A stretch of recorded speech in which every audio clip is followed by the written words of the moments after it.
Hello hi नमस्कार जय जगन्नाथ मु जमुना स्वागत करुँच मोर आ गोटे नुआ ब्लॉग को। तो बहुत दिन हम एमती देह भल नाला ब्लॉग बनई पार नी। तो आज मकर संक्रांति मो तरफ समस्त भाई भौणी मानक मकर संक्रांति हार्दिक शुभेच्छा और शुभ अभिनंदन। एवं भी मोर रूम रे ठाकुर पूजा सजाई टिफिन भी सरी आम ए मंदिर बाहर। तो मु मंदिर आपन को देखुची एवं बाहर।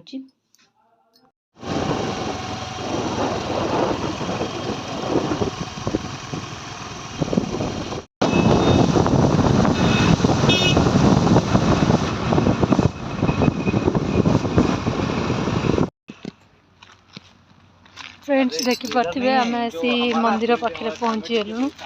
मंदिर तो गोटे बंद थिला कौन पाई आम जानिनु। तो ये आम रूम पखापाखि गोटे मंदिर थिला ठीक आम आसी पहुँची सारी। अभी जाऊँगी मंदिर पाखक।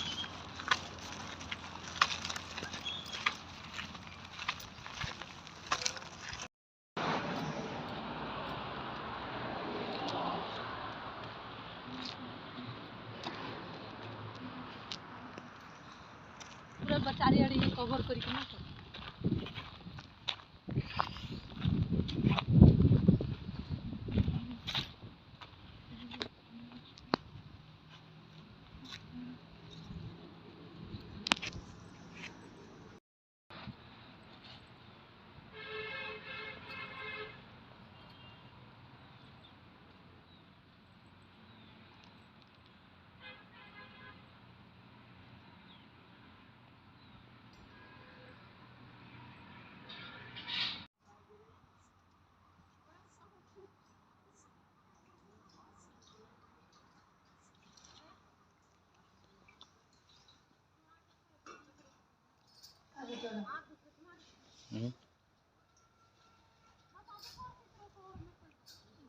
चलो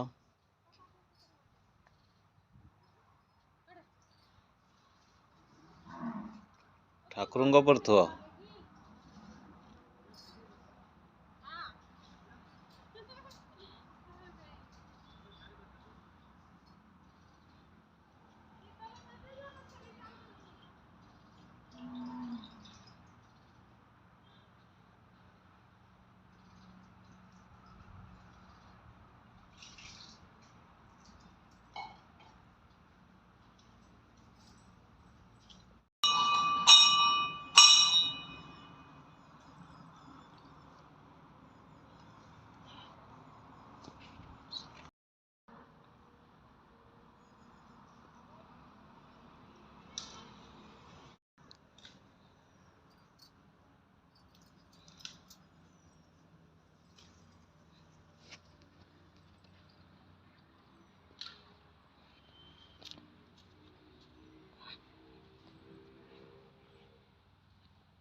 पूजा सरला आम मंदिर रू आसु देखिपे गोटे बढ़िया माने नेचुरल परिवेश भितर मंदिरटा होती। छोट मंदिर हेले बहुत शांति लगुच कहीं परिवेश गोटे पूरा नेचुरल फील ही दौर।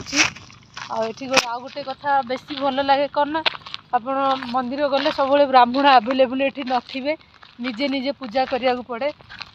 आम तो आम के गाँव भी एमती मंदिर जाई निजे भगवान को एमती पूजा कर मौका ही मिल न थाए। आठी किंतु गोटे जिनस भल लगे कि आम निजे निजे मंदिर भितर भगवान को पूजा करूँ आ निजे ही सब करा पड़े से बेसी भल लगे खुशी लगे कि जा हो आम तो केबे भी गाँव में भी एत दिन भितर कि बाहर भी कौटे एमती भगवान को प्रतिमूर्ति को छुईवा को सुजोग मिल न थाए। आठी से करने को मिले बहुत भल लगिला।